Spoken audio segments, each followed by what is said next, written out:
that he is providential in all of his powers. He is ubiquitous. He is not just acquainted with our past. He is not just acquainted with our present, but he is also familiar with our future. And sometimes in order to get us to that fruitful place, he has to allow certain ordeals and or encounters rather to happen to bring us to another place in him. And so what he did, he allowed the brothers of Joseph, blessed be God, to hate him and to be jealous of him. He allowed them, blessed be God, to plot on his life. He allowed them, blessed be God, to sell him into slavery. He allowed them, blessed be God, to go back and take the coat back to their dad and suggest that Joseph was dead. Now 10 plus years has passed, but Joseph is still standing and he's still strong. That was a handsome happy. Oh my God, it's because God was working behind the scenes. It's called anonymity. It's when God works behind his action. He doesn't show his face, but he is on the scene. I was a had somebody in this sanctuary, because the only reason why you made it out of it was not because you were that small. The only reason why you made it out of it was not because of who you knew. I was a handsome happy.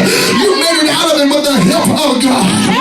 Look at your neighbor eyeball to eyeball and tell them, I survived it because it was just the way God planned it. Oh my God, I made it out of it because it was just the way that God planned it. You mean to tell me God allowed me to go into a season where I was rebelling against him and he had something to do with it? Yes. Oh my God, because every time I pass through the scriptural neighborhood relating to Samson, it blows my mind because it was God that gave Samson an appetite for the Philistine women, because he wanted to destroy the Philistines once and for all. That was a handsome hip here. Oh my God, every now and then again God will give you an opportunity to go contrary to his will, but he says at the end of this, I'm going to show my supremacy over every plot and plan of the enemy. Won't you wake your neighbor up tonight, grab him by the hand and say to him, oh my God, that's a good reason to give him glory.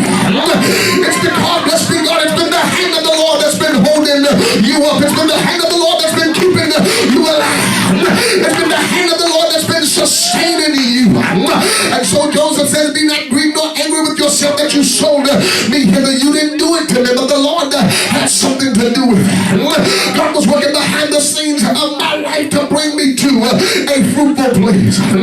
Apostle Dylan, about 3 years ago, I went through a season of transition. And I discovered 3 years later, it was not for my breaking, but it was for my making.